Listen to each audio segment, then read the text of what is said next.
நீங்கள் பார்த்துக் கொண்டிருப்பது உங்கள் விஜய். என்னமோ ஒரு வாரம் தங்க போறேன்னு சொன்னீங்க, இப்ப அதுக்குள்ள கிளம்புறீங்க? என்ன பண்றது, நாங்க பண்ற வியாபாரம் அந்த மாதிரி, போய் தான் ஆகணும். Excuse me doctor. Please come. என்ன டாக்டர் வர சொன்னீங்களே? ஒண்ணும் இல்லம்மா, உன் கேரக்டர் எனக்கு ரொம்ப பிடிச்சிருக்கு. நீ இந்த ஹாஸ்பிட்டல்லயே நர்ஸா ஒர்க் பண்றியா?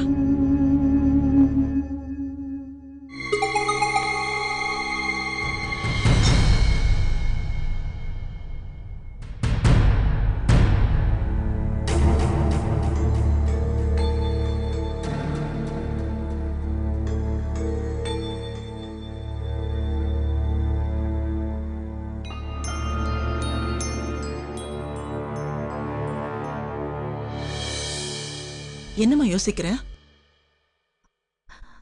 டாக்டர், எனக்கு கொஞ்சம் டைம் தரீங்களா? நான் யோசிச்சு சொல்றேன். No compulsion. நீ நல்லா யோசிச்சுட்டே பதில் சொல்லு. சரிங்க டாக்டர். சரிம்மா, நீ கிளம்பு. இதை கேட்கறதுக்காக தான் உன்னை கூப்பிட்டேன். சரி.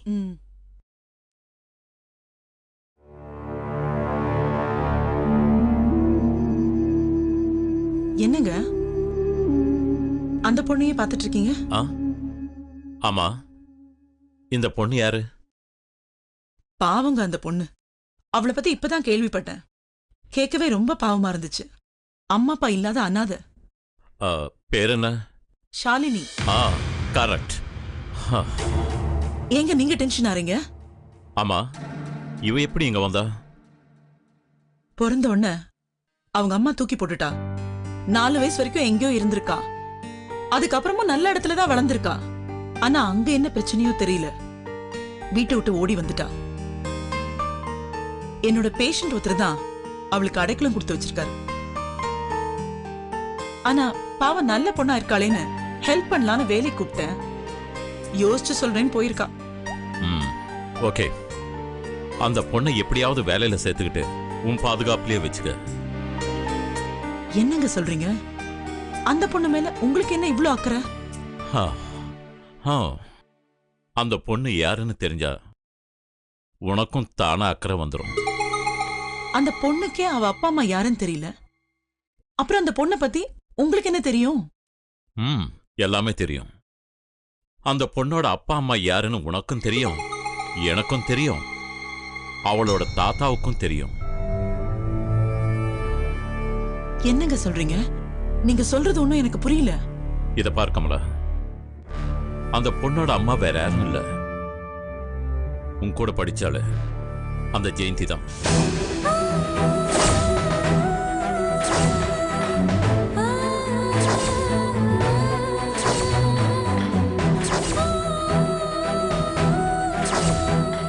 என்னது, ஜெயந்தியோட பொண்ணா? ஆமா, யாருக்கும் தெரியாம ரகசியமா வச்சு பிரசவம் பார்த்து நீ இந்த உலகத்துக்கு கொண்டு வந்த அந்த குழந்தை தான் இந்த ஷாலினி. இதுல என்ன கொடுமைன்னா, ஜெயந்திக்கு ஷாலினி தான் தன்னோட மகன் தெரியாம பரம எதிரியா நினைச்சுக்கிட்டு இருக்கா. கொஞ்சம் புரியுற மாதிரி சொல்றீங்களா? சொல்றேன்.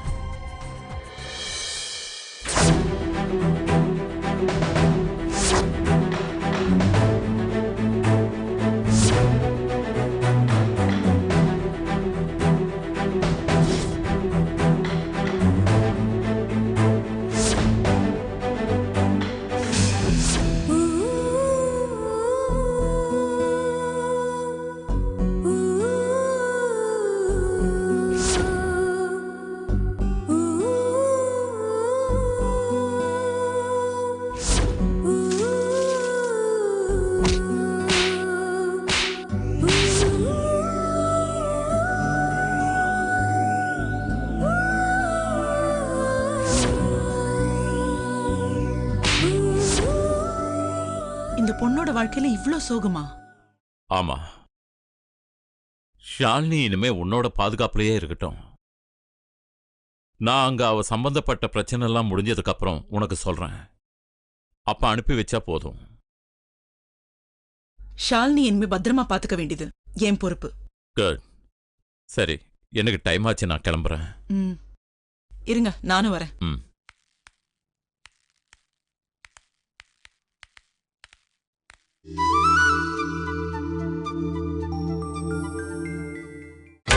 நீங்கள் பார்த்துக் கொண்டிருப்பது உங்கள் விஜய்.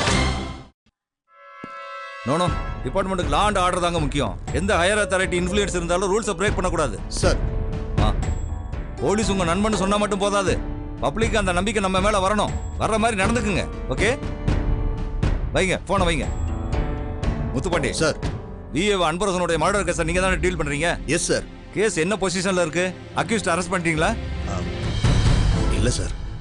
ஒரு கவர்மெண்ட் ஆபீசர் கொடூரமா கொலை செய்யப்பட்டு இத்தனை நாள் ஆச்சு. இவ்வளவு நாளா நீங்க ஆக்ஷன் எடுக்காம என்ன பண்ணிட்டு இருக்கீங்க? Sorry sir. அந்த ஆபீசர் அன்பரசன் ஒர்க் பண்ண எல்லா இடத்துலையும் பிரச்சனை பண்ணி நிறைய எதிரிகளை சம்பாதிச்சிருக்காரு. அதனால குறிப்பிட்ட யார் அந்த சம்பவத்தை செஞ்சிருப்பாங்கன்னு விசாரணை பண்ணிட்டு இருக்கேன் சார். கூடிய சீக்கிரம் கொலையாளி அரெஸ்ட் பண்ணிடுவோம் சார். இது வரைக்கும் அன்பரசன் கொலை கேஸ்ல யார் யாரு மேல சந்தேகப்பட்டு நீங்க எத்தனை பேரை விசாரணை பண்ணி முடிச்சிருக்கீங்க? சார் அது வந்து சார். என்ன முத்துப்பாண்டி, இது வரைக்கும் அன்பரசன் கொலை கேஸ்ல ஒருத்தர் மேல கூட சந்தேகம் வரல உங்களுக்கு?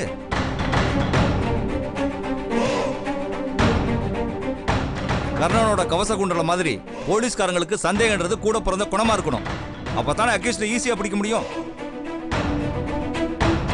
அன்பரசன் கொலை கேஸ்ல உங்களுடைய விசாரணை எனக்கு திருப்திகரமா இல்ல. குற்றவாளிக்கு ஆதரவா நீங்க செயல்படுறீங்கன்னு எனக்கு கம்ப்ளைண்ட் வந்திருக்கு. சார், எனக்கு வேண்டாதவங்க யாரோ தப்பா புகார் கொடுத்துருக்காங்கன்னு நினைக்கிறேன் சார். அது உண்மை இல்லை சார். உண்மை அந்த கம்ப்ளைண்ட் மேல இல்லையா, இல்ல உங்ககிட்ட இல்லையா? அன்பரசன் கொலையில அந்த காலேஜ் ப்ரொஃபசர் ஜெயந்திக்கு சம்பந்தம் இருக்குன்னு அன்பரசனோட அம்மா சந்தேகப்படுறாங்க. உங்களுக்கு அந்த ப்ரொஃபசர் வேண்டப்பட்டவங்கன்றதுனால அன்பரசன் கேஸ நான் வேறொரு அதிகாரிகிட்ட ஒப்படைக்கிறதா முடிவு பண்ணியிருக்கேன் சார். சோ நீங்க அந்த கேஸ் ஃபைலை ஹேண்ட் ஓவர் பண்ணிட்டு போங்க. Okay sir. முத்துப்பாண்டி சார், டிபார்ட்மெண்ட்ல உங்க மேல நிறைய ரிமார்க்ஸ் இருக்கு. அதை விசாரிச்சதுல எல்லாமே உண்மையா இருக்கு. அந்த லேடி ப்ரொஃபசர் விஷயத்துல நீங்க சட்டத்தை மீறி செயல்பட்டதுனால நான் உங்களை 10 days சஸ்பெண்ட் பண்றேன். Sir. You can go.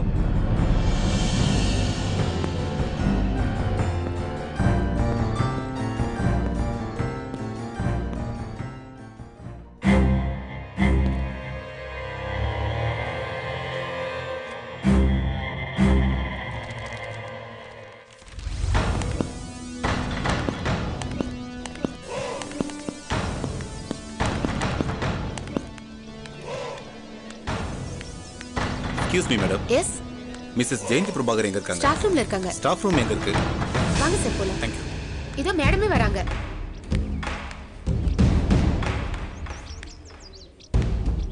Madam உங்களை பத்தி தான் விசாரிச்சிட்டு இருந்தாரு. அப்படியா? வணக்கம் மேடம். வணக்கம். யார் நீங்க? எதுக்காக என்ன விசாரிச்சீங்க? உங்ககிட்ட கொஞ்சம் தனியா பேசணும். பயப்படாதீங்க, நான் உங்க ஃப்ரெண்டு தான். உங்களை நான் முன்ன பின்ன பார்த்தது இல்லையே. அது என்ன ஃப்ரெண்டு? யார் நீங்க? போலீஸ். போலீஸ் உங்கள் நண்பன்னு சொல்லுவாங்கல்ல, அதனால தான் அப்படி சொன்னேன்.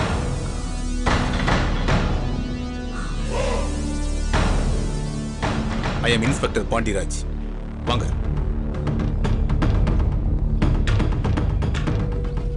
இப்ப நீங்க காலேஜ்க்கு வந்ததுனால என்னோட இமேஜே ஸ்பாயில் ஆயிட்டு இருக்கு. அதனால தான் மேடம் நான் மஃப்டில வந்திருக்கேன். என்ன விஷயம் சொல்லுங்க.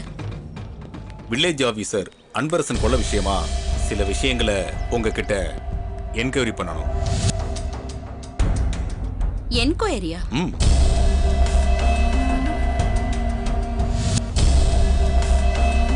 இந்த கொலைக்கு எனக்கு என்ன சம்பந்தம்? உங்களுக்கு சம்பந்தம் இருக்கா இல்லையான்னு விசாரிக்க தான் கமிஷனர் என்ன அனுப்பிச்சிருக்காரு. உங்க மேல கமிஷனர் கிட்ட கம்ப்ளைண்ட் பண்ணிருக்காங்க. உங்களை வேணும்னா ஸ்டேஷனுக்கு கூட்டிட்டு போய் விசாரிக்கலாம். ஆனா உங்க இமேஜ் ஸ்பாயில் ஆடுன்னு சொன்னீங்கல்ல, ஸோ நான் கேட்குற கேள்விக்கு மட்டும் கொஞ்சம் கோஆப்ரேட் பண்ணுங்க.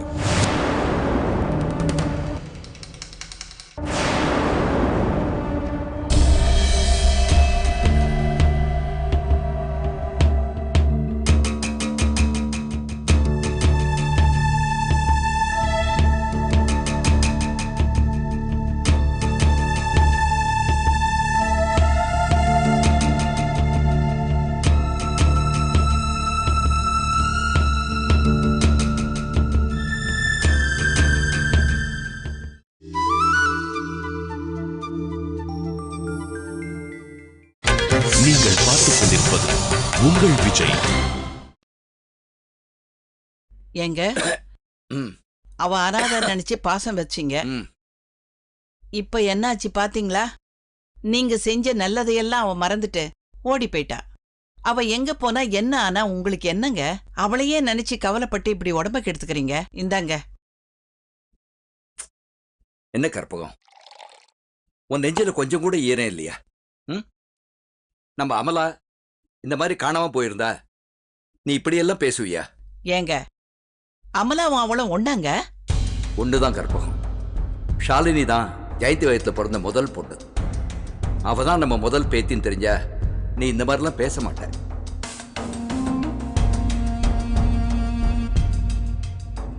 என்னங்க, ம்? மாத்திரையை போட்டு முழுங்க சொன்னா என்ன யோசிச்சுட்டு இருக்கீங்க? மாத்திரை மட்டும் இல்ல கற்பகம், எல்லாத்தையும் மனசுல போட்டு முழுங்கிட்டு தான் இப்படி நான் புழுங்கிட்டு இருக்கேன். அதான் தேவையில்லாத கவலையால நீங்களும் குழம்பி என்னையும் குழப்பாதீங்கன்னு தான் சொல்றேன். அப்படி என்னதான் உங்க மனசுல இருக்குன்னு தான் சொல்லுங்களேன். என் மனசுல இருக்கிறத உங்ககிட்ட சொன்னா ம்? கற்பகம், என்னங்க? யாரோ காலிங் பெல் அடிக்கிறாங்க, யாருன்னு பாரு.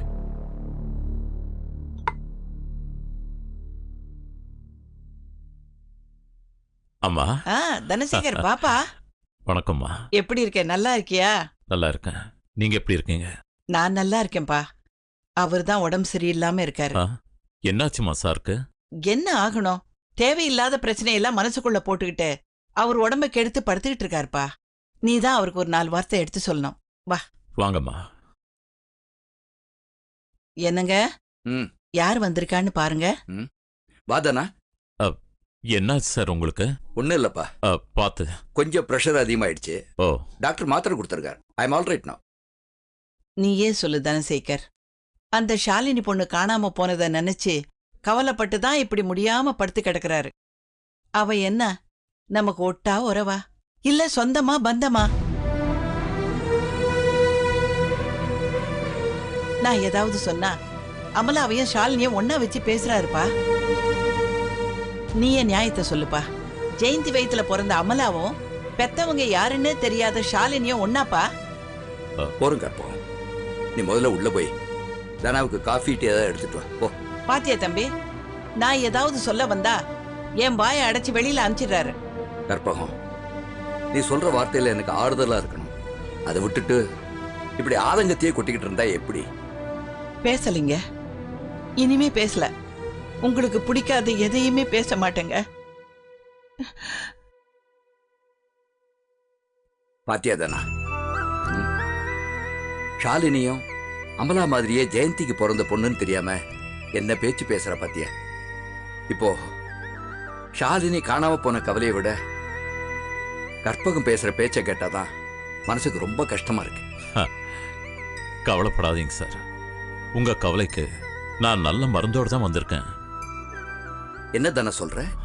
ஷாலினி பத்தி நீங்க கவலைப்படாதீங்க. அவ பாதுகாப்பான இடத்துல நல்லபடியா தான் இருக்கா.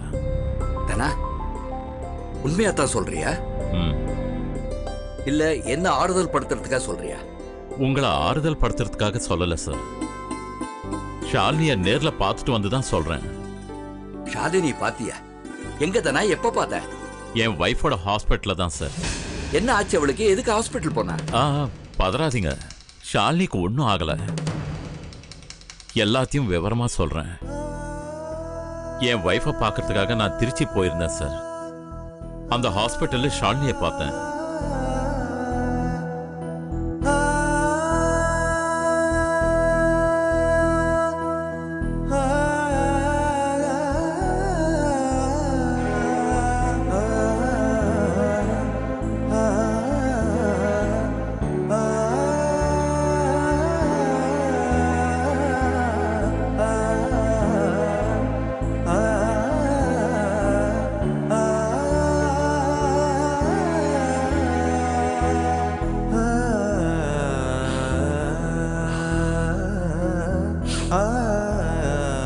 இந்த சந்தோஷமான விஷயத்த உங்ககிட்ட சொல்லிட்டு போலாம் தான் வந்தேன் சார். என் வைஃப் பாதுகாப்புல ஷாலினி பத்திரமா இருப்பா. இனிமே நீங்க கவலையே பட வேண்டாம். தானா, இதை கேட்கும்போது எவ்வளவு ஆறுதலா சந்தோஷமா இருக்கு தெரியுமா? தானா விதியோட விளையாட்ட பாத்தியாப்பா? ஜெயந்திக்கு பிரசவம் பார்த்த ஷாலினி இந்த உலகத்துக்கு கொண்டு வந்த உன் ஒய்ஃபுக்கிட்டே அவ மறுபடியும் போய் சேர்ந்துட்டா பாத்தியா? God is great. ஆமா சார், ஷாலினிய ஹாஸ்பிட்டல்ல பார்த்ததும் எனக்கும் ஆச்சரியமா தான் இருந்தது. ஷாலினி கொஞ்ச நாள் அங்கேயே இருக்கட்டும் சார். அதுதான் ஷாலினிக்கும் நல்லது, மத்தவங்களுக்கும் நல்லது. நீ சொல்றது சரிதான் தானா. இந்த விஷயம் மகேஷ் கூட தெரியக்கூடாது. தெரிஞ்சா அவன் மறுபடியும் ஷாலினியை போய் வீட்டுக்கு கூட்டிட்டு வந்துருவான். மேல மேல பிரச்சனை தான். ஆமா சார், இது நமக்குள்ளேயே இருக்கட்டும், யாருக்கும் தெரிய வேண்டாம். தனசேகர், இந்தா. நீங்க வேண்டாம், நீ சாப்பிடு. தனசேகர், அவர் என்ன சொல்றாருப்பா? சொல்றதுக்கு என்ன இருக்குமா? நான் வரத்துக்கு முன்னாடி எப்படி இருந்தாரு, இப்ப எப்படி இருக்காருன்னு பாருங்க. நான் இருக்கிற வரைக்கும் சாருக்கு ஒன்னும் ஆக விட மாட்டேன்.